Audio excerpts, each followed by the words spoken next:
Welcome along to episode 5 of In the Saddle With, and this week we are joined by Britain's most successful ever female rider, Hayley Turner. We're joining and speaking to Hayley the week ahead of Royal Ascot, where she rode her first winner at the meeting last year, the first female to do so in an awful long time as well. And Hayley, you're a MansionBet ambassador as well. That's the other reason that you're joining us, and a big week ahead next week. Yes, lots to look forward to. It seems to have come around so quickly this year because, only a few weeks ago we weren't sure it was even going to be on. So the fact that it's next week, it's quite overwhelming, really. It's suddenly there, isn't it? With the 2-year-old races in particular, that's going to have a strange dynamic because they're so inexperienced. Yeah, a lot of them won't have ran. I think the one positive about it is, a 2-year-old isn't going to have the hustle and bustle and the crowd that they usually have at Ascot, which will help the ones that haven't ran or had a racecourse experience. But there's going to be a lot of guessing work involved, I think. And what about those older horses as well? Some of those will be going there without the usual prep runs that they'll have had. It's a bit different for them as well. Real test for the trainers this year. Yeah, I think the trainers have been tested, from the start of the year with not knowing exactly what's going on. I think it's probably quite important to look at form of horses that seem to run well fresh, horses that don't tend to need a few runs before they're at their peak fitness. Yeah, and have you noticed sort of in and around Newmarket riding out that trainers are sort of putting more work into the horses prior to their first runs than would usually be the case? Yeah, it's been so difficult because they were all ready months ago and then they had to just keep them happy, keep them tipping over. A lot of the horses got quite fresh and I think they were as frustrated about not racing as the jockeys and the trainers were. So, the trainers know the horses well and each horse is individual. So they've got to work them individually and it is going to be tougher than usual. And Hayley has said that you joined us partly because you're an ambassador for MansionBet as well. We're going to discuss quite a few of the races at Royal Ascot fairly briefly and just get your selections for a lot of the group races during the course of the week. But MansionBet next week during Royal Ascot have got an offer for new customers. Yeah, it's a pretty impressive one actually. So they get paid as a winner if their horse finishes second in the first race every day at Royal Ascot. So if you back the horse that finishes second in the opening race on the card at Royal Ascot each day, then you get paid out as a winner. It's not a money back or anything. You get paid as if it's won. Yeah, exactly. Perfect. Well, we'll try and find some winners rather than horses that are going to finish second as we discuss a little bit later on. But it sounds like if they're betting with MansionBet, the new customers finding the second will be good enough. So they've made your job a bit easier there, Hayley.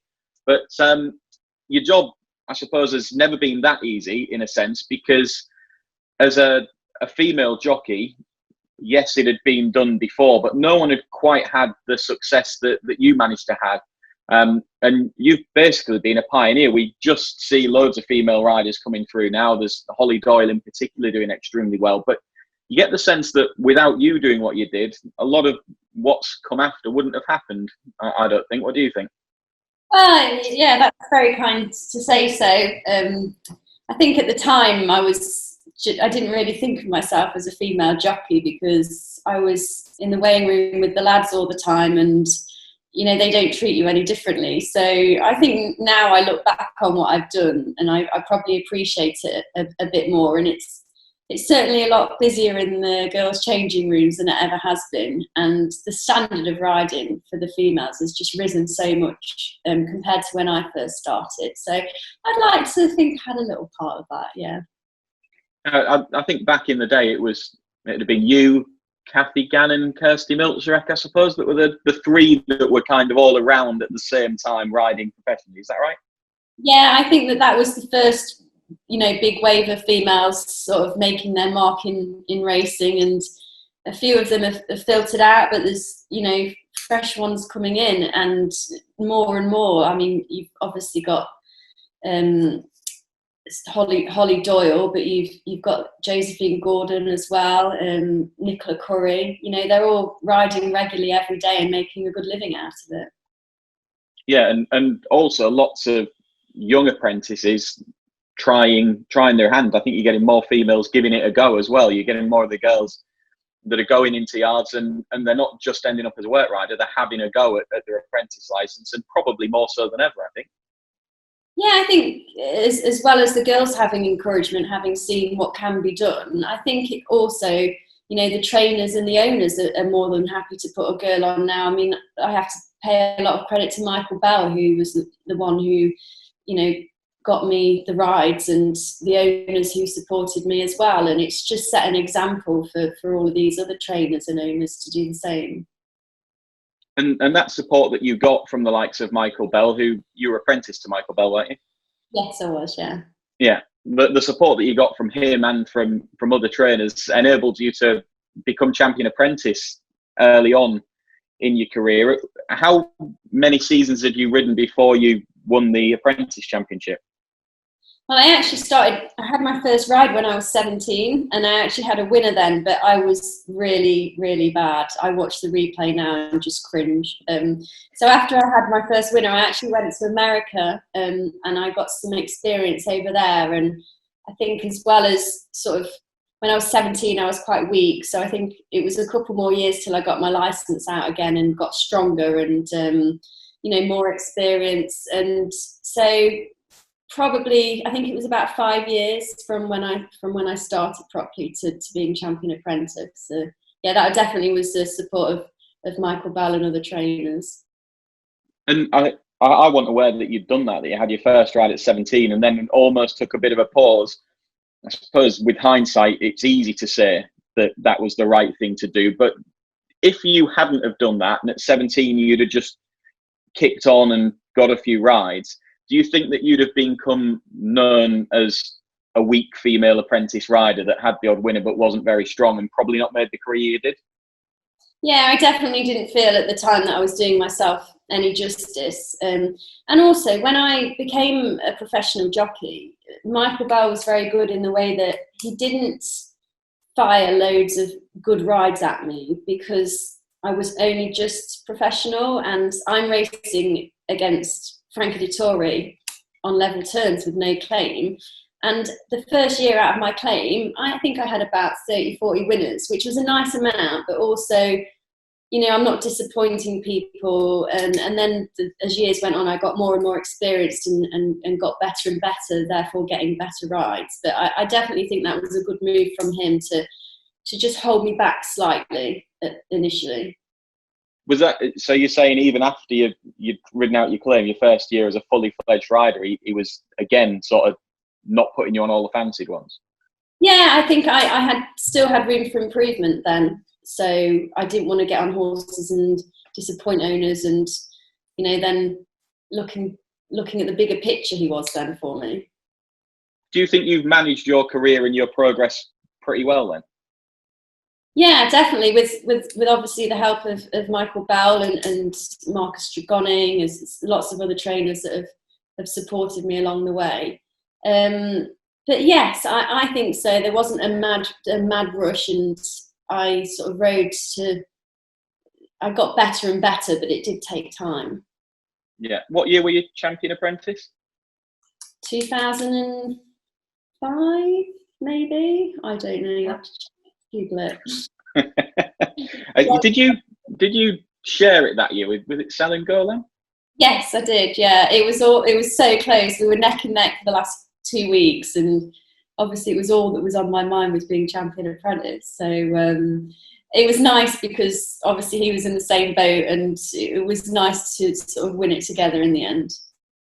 Yeah. So champion apprentice. I'm trying to find it, but yeah, it's going to take me too long. They need to update your Google searches. Let's have a look. I still can't see it. Oh, there we go. 2004, 34 winners. Yeah. Even longer ago than you thought, Hayley.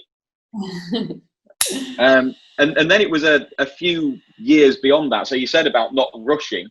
I kind of, in my head, I thought you were champion apprentice and within a couple of years you'd ridden Group 1 winners, but it wasn't, because it was 2011, was it? Yeah. Going ahead? Yeah, so you did steadily progress.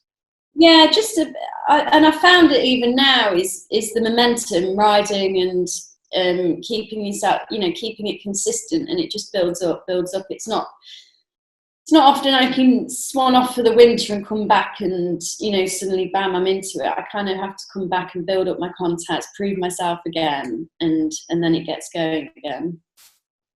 2011 Dream Ahead, I think you were the first female rider in this country to ride a Group 1 winner outright, because the previous one had been a dead heat. That had been Alex Greaves, was it? Yeah. And then you quickly followed up with Margot Did, winning another Group 1 for Michael Bell. So that was some year. Yeah, it was a fantastic year. Unexpected as well. I think I've never really put my pressure on myself to ride at that level, and when the rides came along, I just treated it as any other race, and it seemed to pay off because my confidence was up and I was getting the rides as well. So yeah. And another landmark, you were the first female rider to ride 100 winners in a calendar year, were you? Yeah, just managed. I think the last meeting of the last day of the year, and I had 8 rides, and I think the one horse I thought wouldn't win was an outsider for James Gibbons, and that was the only one that won. So it was late that night, and it was just a complete relief because it had been awful to finish the year on 99. Yeah, a fairly big list of achievements, and we haven't gone through them all. Which of those, if any of those, stands out as the most special one? I think my first group winner was a big deal, definitely, and because it was the July Cup as well, it's a pretty special one. But yeah, it's I think just after losing my apprenticeship, I remember my first winner without my claim was like a big novelty, because I actually thought, well, I can make a career out of this now. So yeah, that was a nice thing as well. Yeah, I suppose that's something that goes through all apprentices. You've been getting the help with your 7, your 5, your £3 claim, and then suddenly you're fully fledged. You don't get that little bit of help, and those early winners, you hear it said a lot by young riders that those early winners without your claim are actually probably more special than people realise, because you're kind of proving a point to yourself and other people. Yeah, it's kind of plans out the rest of your life as well. If that's going to be your job for the rest of your life, it's exciting. So the fact that you're actually doing it is really special. And you took a break. You retired. You're in your second spell. What was the reason that you decided to pack up? I think I've been sort of putting in 110% graph for 15 years, and I'd had a few injuries. The latest one, I didn't come back from. When I came back on the track, it might have been a little bit too soon. The first month I was riding, I wasn't very confident, and I think that showed, and a lot of people noticed it. And then although I carried on and I got my confidence back, I think that I wasn't getting any good rides, and I was driving, to Hamilton for one ride that had no chance, and it was becoming a real slog, and I was waking up in the morning just not wanting to go to work, which has never been the case in my whole career. And I just thought, I've had enough now. Maybe this is where I need to draw the line and start something new that I'm enjoying. And that thing that you're enjoying, you'd already started doing a bit of broadcasting at that point, hadn't you? So was it the fact that you kind of felt that you had a platform to go and get a career within the sport, broadcasting, something you're enjoying doing, and the opportunity was there, and the racing had gone a bit stale in a sense of riding? I think the broadcasting was more like an obvious choice rather than something that I was really enjoying. I enjoyed the challenge, and I enjoyed doing it, but I'm definitely not a natural at it. And I found it hard work, and I used to think, I thought driving to Newbury was hard work, and then I'd be sat studying form, and I put myself under a lot of pressure doing it. So although I liked the challenge, it wasn't easy. It wasn't as easy as I thought it would be. No, did you feel like everyone was kind of watching you to see how you were going to get on and almost waiting for you to trip up in a sense? I think so. I think that's the case with anyone that's on the TV.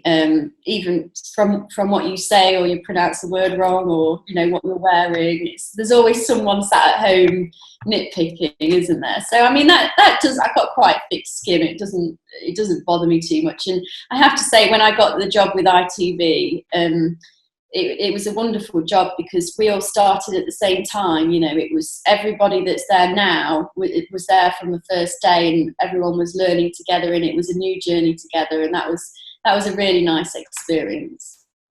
Yeah, you've definitely got to have a thick skin doing that, particularly with an accent like mine, Hayley. You get all sorts of stick about how you pronounce things. So I'm well used to that. What was the reason then that you went from broadcasting, because as you say, you'd got kind of the ITV gig, which is one that a lot of people that are broadcasting would probably want to go and do. You were with At the Races at the time as well. You had the different sort of roles and ambassador for various people, I think, but you decided to go back to race riding. What was the thing that tipped you back to that? Well, I think it was when I retired, I did still ride out in the mornings, and it's like you're kind of getting to know the horses, and then when you're at the races, I'm stood in the middle of the paddock, and I'd rather be getting a leg up than stand there talking about them. And it was definitely over time that I just started to really miss racing. And you kind of look at people who've had their careers shortened, like Frederick Talicki. He was just about to hit his peak, and he had it taken away from him, and it kind of made me feel a bit selfish for just stopping because I'm fit and I'm healthy and it's what I love doing. And I definitely don't regret retiring, and I do think I needed the time off, but it's definitely been an experience, but I'm glad to be back now. Yeah, am I making this up, or did you initially sort of come back for the Shergar Cup as like a one-off?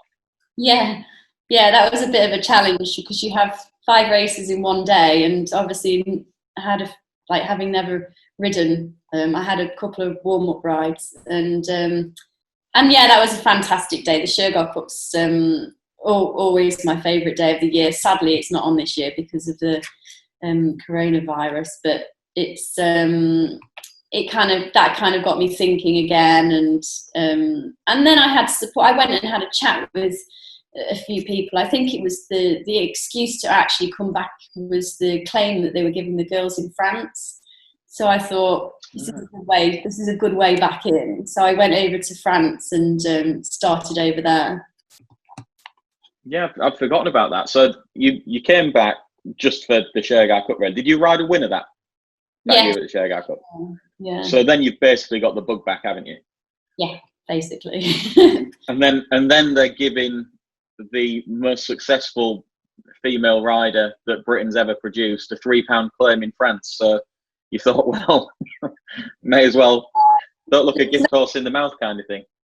Yeah, I had Hervé Nagar, who's an agent over there. He looks after Pierre Charles Bordeaux and all the top boys, and he was happy to take me on and look after me out there. So it was definitely a way back in for me, and I really enjoyed it. Yeah, and it's been good to have you back. You've been enjoying plenty of success. How are you finding this? Well, not this season, but the last season, and then the early part of this season, getting back into it. Really good. Yeah, I'm quite lucky in a way that now we're back racing. I've had so many comebacks from injuries and retirements that I'm quite good at getting fit and ready to go after having time off. But it's been a wonderful year. I obviously had the first year I was back, the Victoria Cup for David Ellsworth, and the Shergar Cup. Managed to win the Silver Saddle twice the last 2 years, and then Royal Ascot for Charlie Fellows last year. So yeah, it's been wonderful, as well as having sort of Michael Bell. I've been riding out for him and getting lots of support from him. Charlie Fellows as well, I've been riding out. So it's all fitting back into place nicely. But again, I feel like the more momentum I get, the better it'll be. And you've got an agent who works really hard for you as well, and he's very good at his job. So good. He's wonderful. Steve Croft. He's new. Well, he started with me when I came back riding, and it's been a challenge for him, and to get me going and get me in fashion again. And it's been tough for him, but he's done a wonderful job. And we speak every day. He's very thorough at his job, and he's got some really good lads on his books now. He's got Jack Mitchell, Andrea Radzini, Ali Rawlinson, Jane Elliott, Ross Orion. So yeah, he's one of the best. Yeah, he had a fairly good day at Haydock then the other day, because certainly a couple of those were among the winners. So yeah, I'm going to have to ask Crofty for a loan, I think, after not being able to work for a couple of months. Yeah. You said there about Thanks Be and Charlie Fellows, Royal Ascot winner last year in the Sandringham. That must have been a special day. It really was. So she wasn't particularly fancied, but I remember going into the paddock, and she was 33-1, but he was actually quite confident. He was telling me everything's right for this filly: the big field, the strong pace, the ground, the straight, the straight course. And so I was very relaxed going out. I think we were having a chat about Love Island just as you're walking under the bridge. So there was no, and I managed to get a good run through them all. And it was a bit of a shame I beat Her Majesty's horse, but these things happen. Well, at least if she backed it with MansionBet, she might have got her money back, although it won the first race. But, no, it was the last on Friday. But, yeah. But yeah, massive achievement in doing that. Royal Ascot generally, is that a week that you've always looked forward to? Yeah, it's a tough week to get rides. It's so tough. Every single jockey riding, particularly this year, are thirsty. We've only been back a week, and Royal Ascot is on Tuesday. It's just, everyone's more anxious than ever, I think, about the meeting, and excited as well, should I say. And it's to have a Royal Ascot winner on your CV, it's just an amazing thing. Well, we're going to have a look at some Royal Ascot races now, Hayley. And again, if you just give us a reminder of that offer that MansionBet have got for new customers. So with MansionBet, you get paid as a winner if your horse finishes second in the first race every day at Royal Ascot. And the first race of the meeting is the Buckingham Palace. So we may as well start there. We're not going to preview all of the handicaps. We're not going to preview in depth any of the races, because you're busy riding. In truth, you haven't got time to be poring over the form book like you were when you were broadcasting. But you have got a handicapper that you like the look of in the Buckingham Palace, which is the first race on the first day. Oh, well, there you go. That's a good one for the MansionBet new customers. So I've gone for a horse that I've won on before, called Riviera Knight. He is quite a lightly raced horse for his age, and he just needs to sneak in. I think he needs a couple to come out, so we want to hope he does. But he's now moved from Richard Hannon's to Roger Varian's, which is no big deal. Equally brilliant trainers, but I think he's an interesting horse. Yeah, he had wind surgery prior to winning at Ascot last season, so he's got that course form. It was a 7 furlong win, so course and distance form so far as the Buckingham Palace is concerned. As you said, you won him one day at Ridden. Is there any sort of chance of you getting the ride, or is that unlikely? I think it's unlikely, because Roger Varian have a wonderful team there. He's obviously got Andrea riding a lot for him, and Jack Mitchell as well, who Steve, my agent, looks after. So no, very doubtful. I'm just thinking, you said he needed some to sneak in, so I was wondering if he might have a lightweight, but the handicaps are going to be so compressed. Yeah, I think that's the thing this year at Ascot. I don't think there's going to be many light rides going. No, I don't think there are. On to the first Group 1 of the meeting, and we've got the Queen Anne. So we're over the mile here, and really competitive race you would expect, but a division that actually is quite open, because one or two of the horses that you would think are going to be among the leading milers aren't going to be lining up here. We've got last year's winner, Lord Glitters. He's not in the field this time around. King of Change, Richard Hannon's giving him an autumn campaign. So there'd be two horses that would have a chance. So a really open race, really, the Queen Anne. Yeah, the Queen Anne's weirdly always a competitive race, and one of the races I enjoy the most on the card. But I'm going for Rosamond in this race, who won a really wide margin last time out, which was in November, and he beat a horse called Century Dream, who's a really good yardstick. One of Roger Varian's again, who's had a good start to the season, and I actually think rain wouldn't be an issue if they do have a shower or two. Yeah, it shouldn't. You wouldn't think it would be too much of a problem for Rosamond. Obviously taking a step up, having won a listed race at the back end of last season on really testing ground. But this is a horse, as I say, in an open year, I suppose. He's progressing. He's only had, 5 starts in his life. He's won on easy ground a couple of times. So is he a horse that you would be even more confident on if it rained and the ground was a bit softer? Yes, I do. They do a fantastic job at Ascot watering, so I don't think it's going to ever get too quick for him, but the more rain the better.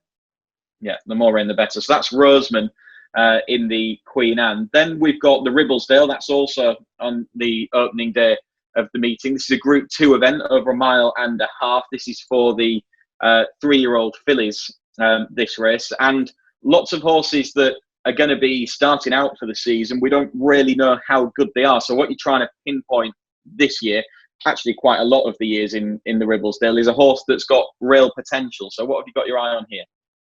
I'm actually going for a horse that has got a run under a belt, and it's a horse called Frankly Darling, who's closely related to some really classy horses. So she ran last week actually at Newcastle, and she won really impressively.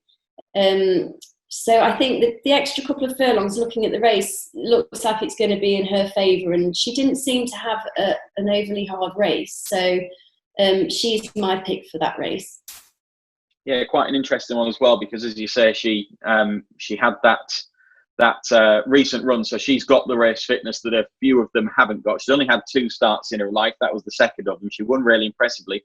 And the other little factor to consider, I suppose, with Frankly Darling is John Gosden. He's won this race 2 of the last 3 years, so you'd have to take that as a positive as well. Yeah, exactly. So we're both in the same camp by the sounds of it. Well, I don't know if I'm going to go with it, but I'm just enhancing the case. Oh, well, I haven't decided yet. I don't have to. You do.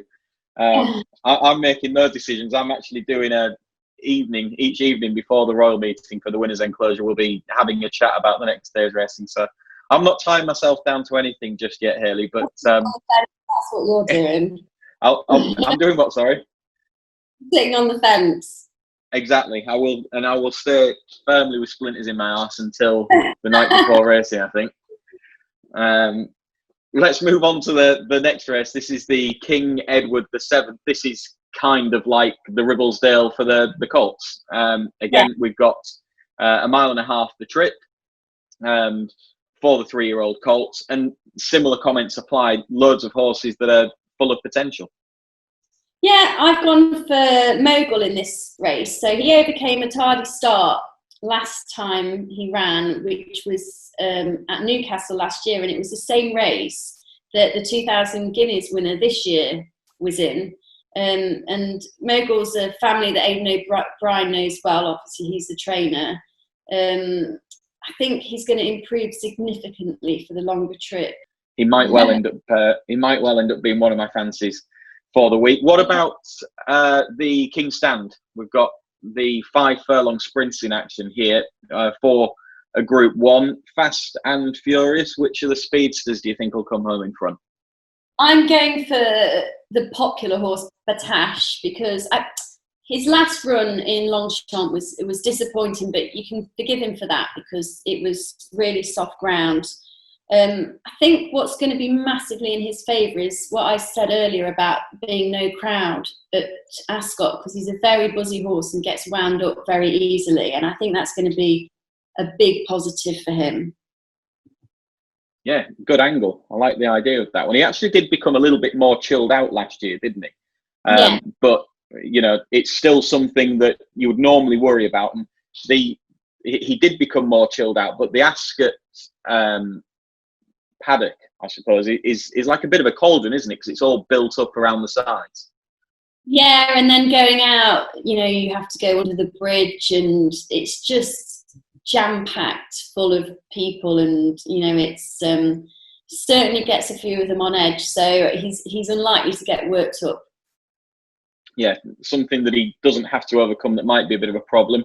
And he ran very well at the meeting last year anyway, when he was second to Blue Point, and Blue Point went on and won again at the meeting. So he was obviously up against it to some degree last year, against that horse. And I guess the argument was always Blue Point was more of an Ascot horse than Batash, but Batash has still got form at Ascot, hasn't he? And if he reproduces that, it's probably going to be enough. Yeah, I agree. We're agreeing on a lot, which is good. I've told you, we're not necessarily agreeing. I'm just sort of enhancing your points. You've got me thinking as much as anything else, Hayley. On to Wednesday. The Prince of Waleses is the race that we're going to have a look ahead to on Wednesday. This will be right in the middle part of the card. I think this is the third race of the afternoon. The Prince of Waleses Group 1 feature on the day is this particular contest, and I think this horse has still got. This race looks wide open once again, and there's a few in this that you can make a little bit of a case for. What have you gone for? I'm going for Japan in this race. He's a typical Galileo improver. So he won the King Edward at Ascot, so we know he likes the track. And when he ran in the Arc last year, it looked like his stamina just stretched him a bit on very soft ground over that trip. So I think the drop back to 10 furlongs will be no concern, and I think he's going to be the one to beat. Excellent. So Japan in the Prince of Waleses. On to Thursday, Hayley, and the Gold Cup is the big race on Thursday afternoon. This one's for the stays, 2.5 miles, and these horses going here without a run have suddenly got a long way to gallop. Yeah, so in this race I've gone for Kew Gardens, who was last seen in October when he really knuckled down to beat Stradivarius. I think obviously he's not got race fitness on his side, but neither of the rest of them. So he's in good hands, and he remains unexposed at these marathon trips. Yeah, he does, and he's proven at the track, as you say, got the better of Stradivarius. Stradivarius does have that run behind him, Newmarket. What did you make of that reappearance run? It's obviously a quickish turnaround for him, but they've got a good blow into him in the Coronation Cup. He finished 5th there over 1.5 miles, but he maybe had a harder race than they would have wanted, perhaps. I think that the ground didn't play to his strengths at Newmarket. It was riding pretty quick up there. I think they went into the race with in the back of their minds that he'd need the run, and it was a prep for this race. So he has, I think that he's in good hands again, John Gosden. But for me, I think Kew Gardens is less exposed, and I think he's got more up his sleeve. Yeah, well, he was the horse, obviously, that eventually lowered the colours of Stradivarius last year when it was seen that nothing was going to be able to beat him, and Kew Gardens did, so he must have solid claims in the Gold Cup. We're going from the stays to the speedsters once again, because Friday we've got the Commonwealth Cup. This is for the 3-year-old sprinters, a race that was brought in as a new contest a few years ago, and I think it's been a great addition to the meeting. Yeah, it has. It's one of my favourite races now. I've gone for Pierre Lapin in this race, who's unbeaten twice as a 2-year-old, and then he had a really impressive victory in the Mill Reef, and he won that after having 4 months off. So we know that he goes well fresh, and he's just, he's got it all for me. Yeah, looks a real quick horse as well, Pierre Lapin. So you would think that there's plenty more to come so far as he is concerned in, as I say, what is a really good race, and it's a race that has proved informative over the last couple of years. And it just gives horses something, a little bit of a different option, I suppose, that wasn't there. Obviously, you've got the jersey for the 3-year-olds over 7 furlongs, but those horses that kind of try the guineas, I suppose, and they're ultimately sprinters, they get they get to drop back to an actual sprint trip. So it's a race that I absolutely love. Is the Commonwealth Cup, and it's produced some fantastic spectacles over the last couple of seasons. On to Saturday. The Coronation Stakes is one of 3 races that we're going to look at on the Saturday. What's your fancy in that one? Just a bit of an outsider. I've gone for Cloak of Spirits, who ran a massive race in the 1,000 Guineas. And I think the winner of the Guineas that day is going to step up in trip. So I don't think Cloak of Spirits will be competing against her again. So likely to be in the mix. Yeah, Cloak of Spirits, who, as you said, ran an excellent race at Newmarket, and the winner, Love, is going to be going up in trip, you would think. Cloak of Spirits is only having the 4th start of her life that day, so should be quite a bit of improvement from her. What about the St James's Palace? That's another race on the Saturday afternoon. Really competitive heat.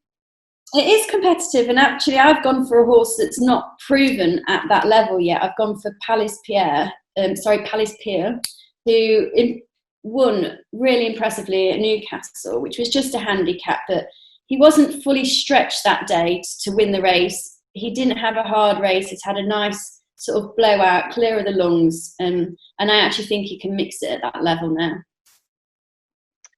So that's Palace Pier. He's unbeaten in the 3 starts so far. He'll be having his first start outside of handicap company. But if John Gosden thinks he's good enough for a go at that sort of level of competition, then good enough for you, I suppose. Yeah, I mean, Mr. Gosden's got hundreds of quality horses that he can compare them to at home. So, yeah, if anyone's going to know, he is. Diamond Jubilee, back to the sprinters, 6 furlongs. Obviously, Blue Point did the double at the meeting last year. I don't think anything's going to be doing that this time around, the sprint double. But what's your fancy for the 6 furlong Diamond Jubilee? I'm going for the older boy now, the Tin Man. He's a horse that I've really enjoyed following over the years. And even though he's a bit older now, I still think he's competitive at this level, which he showed when he only got beat half a length at Haydock last year. When he ran in the same race last year, he wasn't beaten far by Blue Point. Obviously, he's not going to have that sort of horse to compete against this time round, and it would be a popular win, I think. Yeah, and he's won the race before back in 2017. Tom Queally rode him to success back then, and he's a horse you said earlier on about that proven record fresh, something to look out for, and he's one that has on a few occasions in his career won on the back of a break. Yeah, and James Fanshawe will have had this race in mind. He's had a good start to the season already, and I have seen the Tin Man pottering about in Newmarket, and he looks magnificent. So that's a load of group races that we've got your selections from, Hayley. What of all of those do you like the most? I'm going to go for Kew Gardens in the Gold Cup. Kew Gardens in the Gold Cup on Thursday. Yes. And you've already given us a handicapper to follow. That is Riviera Knight in the Buckingham Palace, who if just sneaks in and needs a lightweight, you're more than happy to go and ride. Any other horses outside of the group races that you think are interesting? We'll get to some 2-year-olds in a second, but any of the older horses? A horse I had my eye on was Verdana Blue, who is trained by Nicky Henderson, and he's actually a Grade 1 winner over hurdles. He's going to have Ryan Moore on board, and I just think that he's been kept in training, not exposed on the flat at all. Ryan Moore on board. I just don't think he wants too much rain. And he'll run in the Ascot Stakes, I presume, so real stamina test would suit him. I often think those races, the jumps trainers can do well because they're just training horses for stamina, which is what you need. Yeah, they've got a good strike rate with that race, haven't they? And they have. What about 2-year-olds? I don't think they'll be training too many of the winners in those races, the likes of Nicky Henderson. Couple of 2-year-olds that you've maybe seen around about the place that you think are interesting? There was a horse that won the other day called Eye of Heaven, trained by Mark Johnson. He won in really good style under Frankie Dettori. Loads of speed, and I just think he's tailored for the Norfolk. So that's Eye of Heaven. And any others in the 2-year-old races? A filly that I saw win the other day at Naas for Aidan O'Brien called More Beautiful won very easily. I think she's heading to the Albany now, and his horse has always improved with that extra furlong. Absolutely. So a load of selections for you. Thanks for going through those for us, Hayley. Reminder before we go again for that offer from MansionBet. You get paid as a winner if your horse finishes second in the first race every day at Royal Ascot. And that's for new customers only. Full terms and conditions are available at MansionBet.com. Thanks for joining us, Hayley. Good to speak to you as ever. Good luck next week if you end up with any rides. Ascot, are you expecting any rides down there? Not yet. I hope so. I really do. It's one of those, I'm waiting for the entries to come out, and fingers crossed I might pick one up. If not, hopefully I'll be at the other meetings riding winners. What's all the big guns are out at Ascot. Absolutely. Good luck, Hayley, and enjoy next week, whether it's watching on the TV or being down there. Thank you very much. Every day in the first race, we'll pay you as a winner if your horse finishes second. So where should you bet? It's not rocket science. It's MansionBet.com.